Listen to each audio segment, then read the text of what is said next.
Hello, I'm Lisa from the Cocoa Box and I'm going to show you how to make chocolate caramel fudge. Now, this is quite a quick recipe, so you need to have all your ingredients measured out before you start. And brilliantly, there's only 3 ingredients. You've got 300 grams of couverture chocolate, and you've got 150 grams of whipping cream, and you've got 225 grams of sugar. So what I want to do is I'm going to heat up a heavy bottom stainless steel frying pan, and I'm also going to have the cream on a light heat because I want to gently warm the cream. I've already put a little bit of sugar in here to start off the caramelization because it does take around 5 minutes. What you don't want to do is burn your sugar as soon as you put it into your pan. So a good way to test it is by sprinkling some sugar into your pan and then seeing if it smokes. If it smokes, your pan's too hot and you need to let it cool down a bit.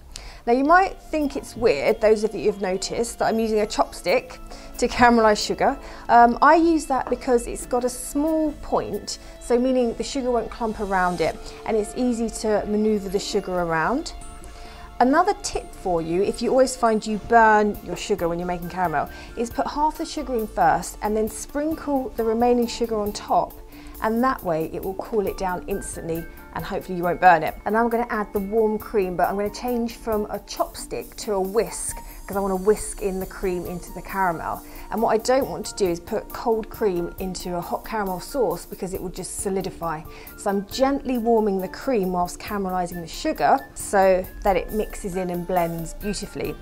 And in fact, I have to say, that alone is a lovely sauce poured over ice cream. So my sugar's caramelized. I'm going to slowly add my cream, being careful not to burn myself. And I'm going to keep stirring until the bubbles go down, or nearly down. And the smell is amazing. It's delicious. So my bubbles are going down. I'm just mixing all that cream in. And I've got here my chocolate. I'm using dark chocolate, but you can use white and milk. I'm just going to sprinkle that in and gently stir, making sure I'm getting all the caramel around the edges as well.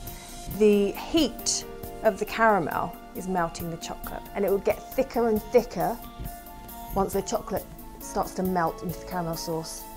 Dark chocolate I think is perfect for this fudge because it's not too sweet then. But if you've got a mega sweet tooth, then use milk or white. Okay, that looks perfect. So now I'm going to pour it into a baking tray covered in parchment, and what I'm going to do is pour the fudge into the middle of the baking tray, getting it all out. And I've got a spatula, and what I'm going to do, I'm going to hold on to one end of the tray and I'm just going to even it out to the ends. And this will get you around 8 slabs.